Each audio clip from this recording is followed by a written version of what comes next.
if I am cycling, is when I get off. If I don't want to undo all the good mobility work and stuff that I'm doing, I have to reprogram the body, and I'll do a lunge matrix. I'll make sure I've got lots of full body extension, going back, opening up the chest, the hips, getting into a deep squat. Because again, you just the limited hip range of motion and knee range of motion, thousands and thousands of reps. It's not great from a mobility point of view. Although I enjoy it at the time, when I get off, and I wonder if you're the same, the way that I'm moving just feels terrible. I feel really, really locked up and heavy-legged. And Have you ever done a triathlon? I haven't, no. The transition from bike to run's horrible. Absolutely horrible. Yeah, they all look really awkward and coordinated, don't they, when they go from one to the other? And that's exactly how I feel when I get off the bike. And that's telling you in itself something, isn't it? Most of the exercise that I do, or training, whatever we're calling it, I aim to feel better afterwards, particularly in gait, because that's what I'm so focused on. So riding a bike is the opposite of that.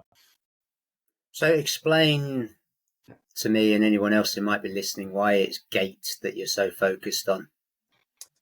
Because I think it's garden gate, by the way, is it? I'm not doing hops over the garden gate, no.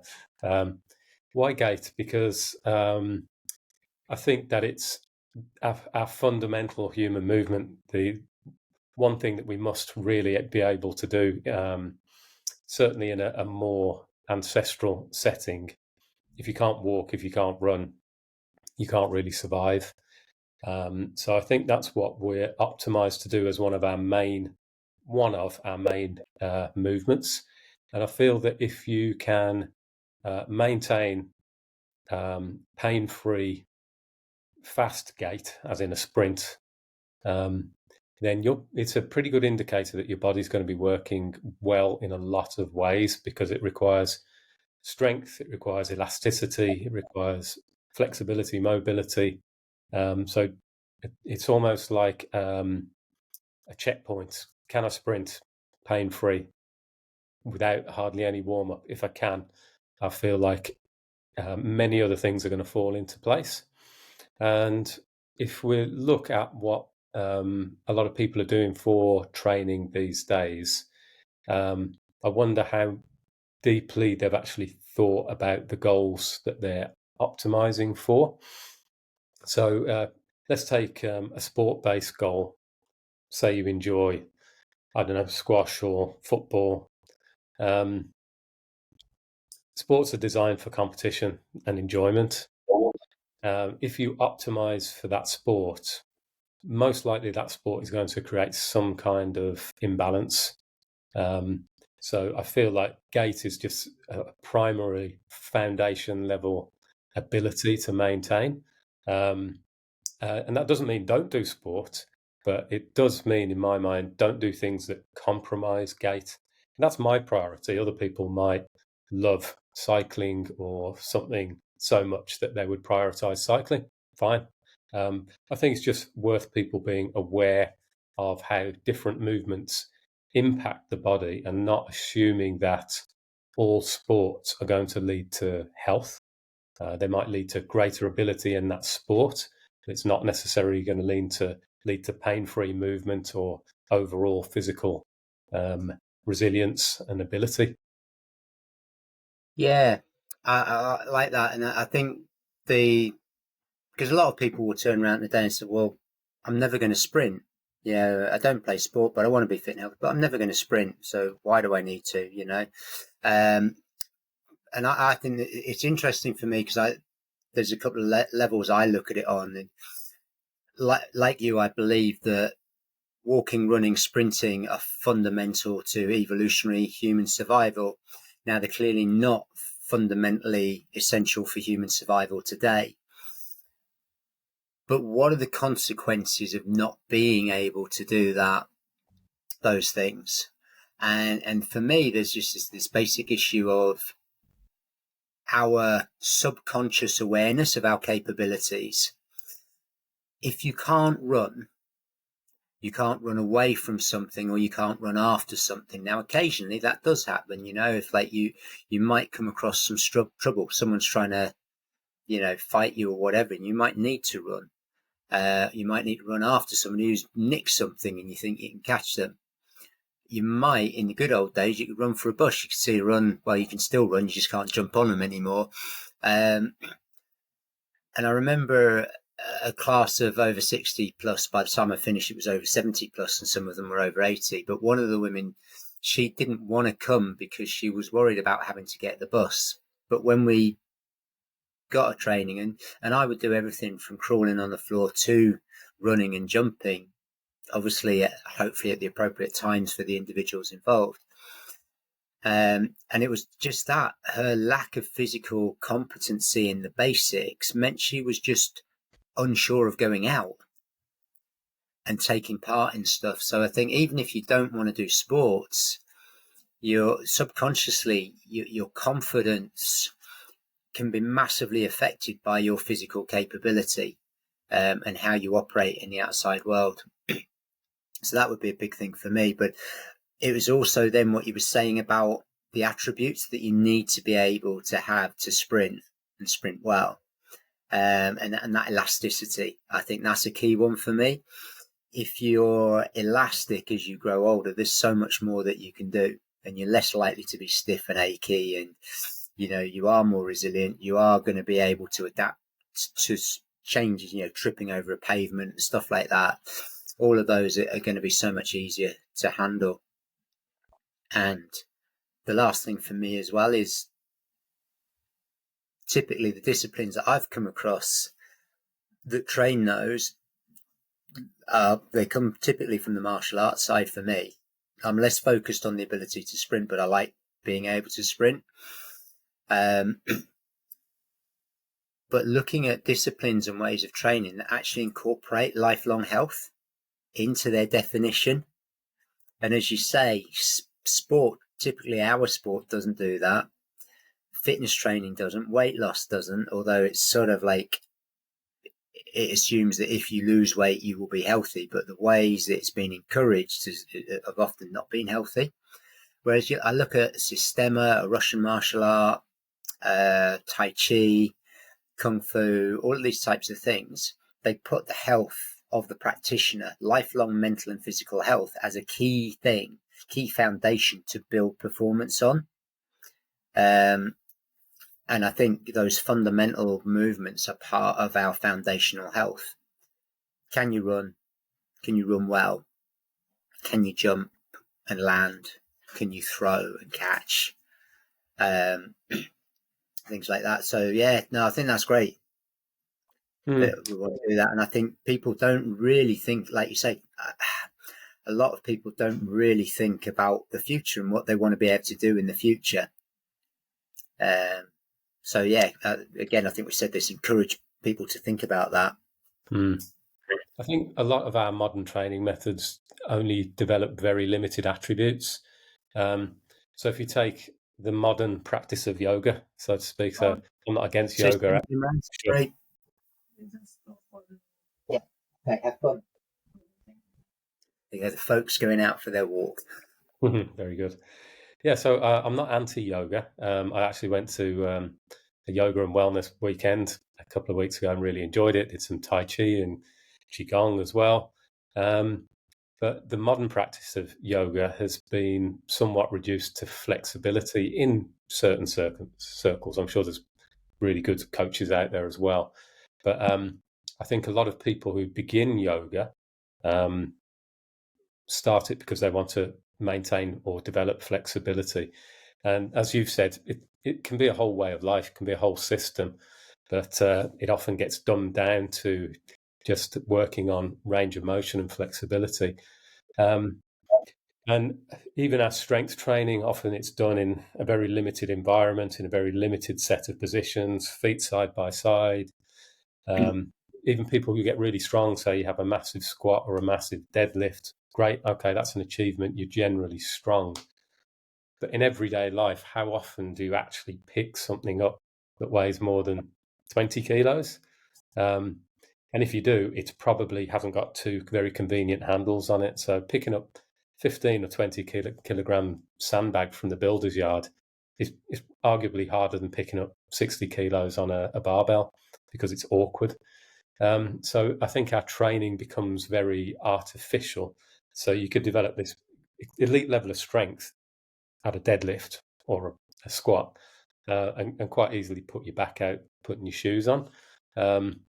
Or on the other end, you might get great flexibility from some type of yoga or similar practice. But how does that fit with everything else?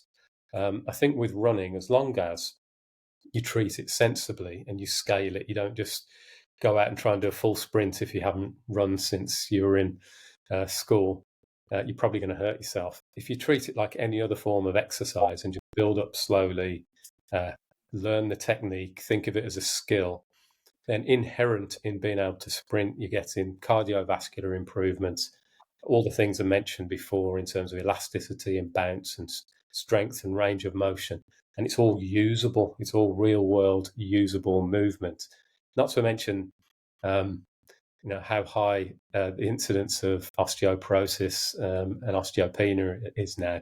I think a big part of that is that as we age, we don't exercise in movements that involve impact with the ground.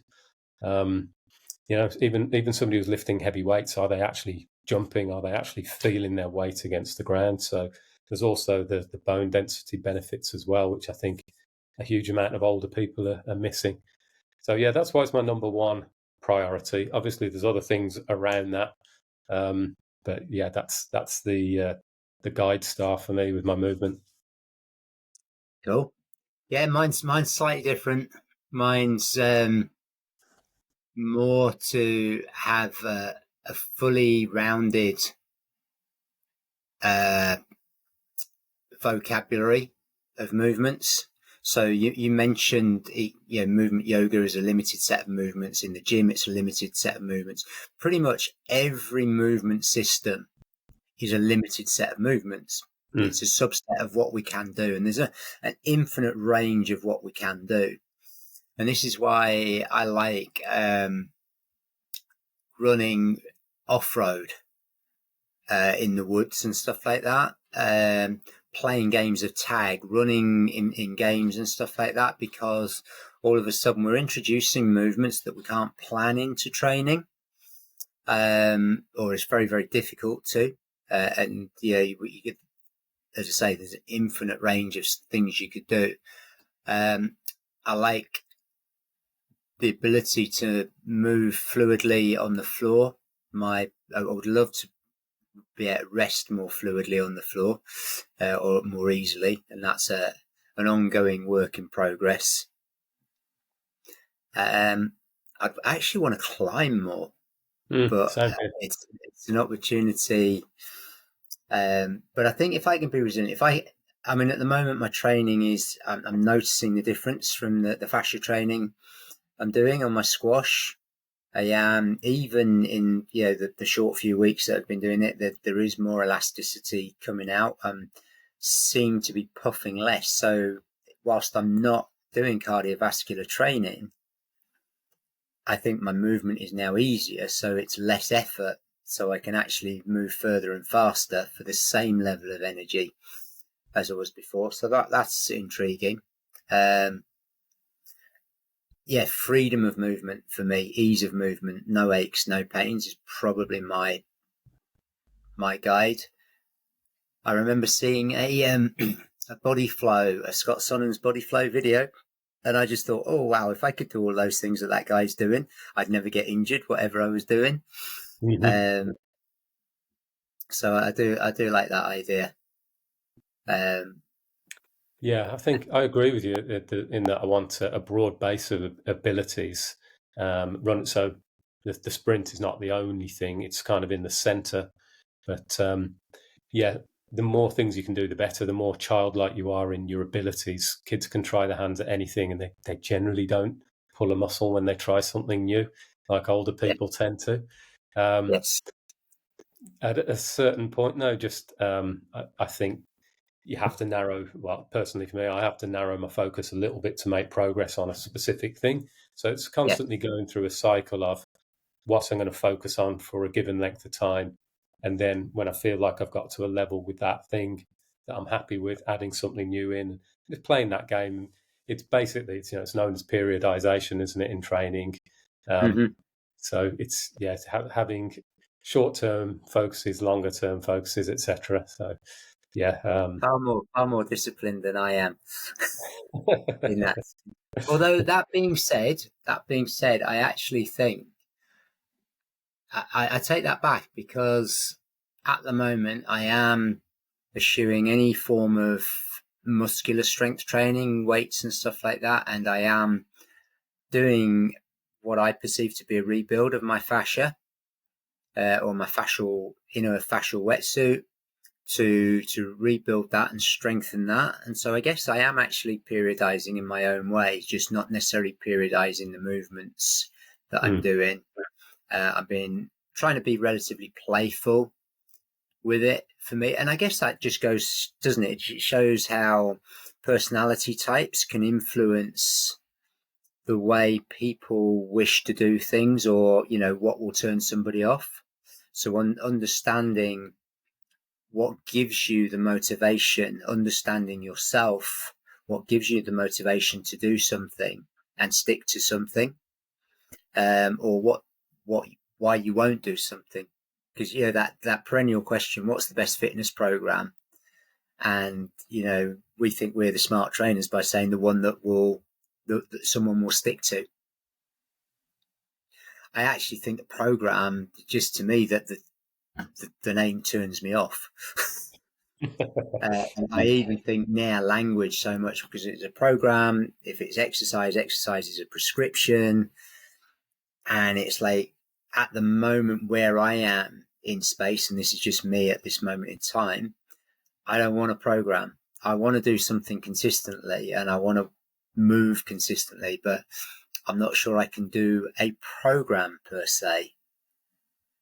And to give you an example, a friend has given me this grip training program, and he wants me to try it out for squash. And it's very simple, very basic. 3 sessions a week of strength training for the grip, 2 sessions a week for active recovery and mobility. But it's just like, I just don't feel like doing that today. And that's where my mental discipline breaks me down. So I have to think a different way. And I think that's, what we address in our 14-day challenge is sometimes like, I do it by testing, well, what feels good for me today? And I might have a broad focus over a length of time, but I won't necessarily program it as such. I'm always envious of those people who can or do it. So it's not that I'm saying it's wrong or whatever. It's just, okay, for me, I've pretty much failed every program. When I say failed every program, I've never stuck to one. So why do I keep beating myself up by trying new programs? Except for me, that actually I like playing with movement and doing it and going with the flow. And there's limitations to that, but I think there's benefits as well. Yeah, I think that's really interesting, because our personalities are a little different in how we approach training. Yeah. You're definitely, from what I've learned, is more focused on this more playful approach, where I don't mind a bit of a system. In fact, I actually like one for a bit, but Mm-hmm. I do also have trouble sticking to them, because I'm constantly trying to learn new things. So Yeah. I have to make a note of what I'm doing and keep referring back to it. Otherwise, over a few weeks, it will just gradually morph into something completely different. And for me to see sort of scientifically, if you like, the effect of what I'm doing, there's got to be some level of consistency and not too many elements coming in and out. So that's just my approach, which is a little different to yours. But I think what might be more interesting. And just the stress here is, like, to anyone who's listening to this, neither is wrong or right. Mm, It's like, what are you wanting out of it, and how are you best likely to stick to something and get the results that you're looking for? And I think that's part of the coaching. The art of coaching is actually identifying that with clients. Is how do you operate best in that mm. sense? I think what is probably going to be a challenge for us, but I'd also challenge anyone who's listening to take this on board, which you've raised already, is you mentioned the word exercise. And the point is, our the meanings that we ascribe to certain words are not consistent from one person to another. So for you, exercise has somewhat negative, limited connotation. For me, it doesn't. I was brought up very much encouraged by my mum to do some form of exercise every day. And it wasn't like she gave me a list of, okay, right, you've got to do 20 push-ups and 50 squats and so on. It was just do something, just do some movement, go on your bike, play football, play a game. So for me, I had my connotation of the word exercise is do something that's fun and it's good for you. So it Yeah, didn't and feel I limiting. guess that's where I probably I think and different. So it's great that's what that means for you and stuff. For me, I would call it. I'll do some physical activity every day. Um, I think I get very literal on this type of stuff, and for me, exercise. I've seen it defined as a prescription of physical Mhm. activity. And it's like you need to go and exercise. And I know for many people, the term bright, oh, I don't want to exercise. Mm. So what I'm saying, I think, is that people listening to something like this to question their own assumptions of what these words mean. And Yeah. if you do feel yourself having a somewhat negative reaction to a word, just have a think about why that might be. Where did you get your definition of that word? It Mm-hmm. could be something subtly different to how the person who's using it to communicate to you. It could be a subtly different meaning. Um, I think we also had this conversation where you and I were having a bit of a disagreement, where we probably got a little bit annoyed with each other. I think it might have been the word structure or something like that. We were talking about programs and structure, and Yeah, yeah, I was going one way with it, and I could sense you, I think, feeling a bit of resistance to it. yeah, Um, so yeah, it is. It's difficult for us because we're trying to use these terms. We're trying to be as clear as possible in what we're talking about. But I just think it's a good exercise for everyone, and not just in the context of exercise, but when you feel a certain word trigger you a little bit, have a if you can take a step back and have a think about where your idea of what that word means. There's Naudi Aguilar, who I know you've heard of, the guy behind Mhm. Functional. He recommends a book to a lot of his, I'll call them disciples because I think that's what they are.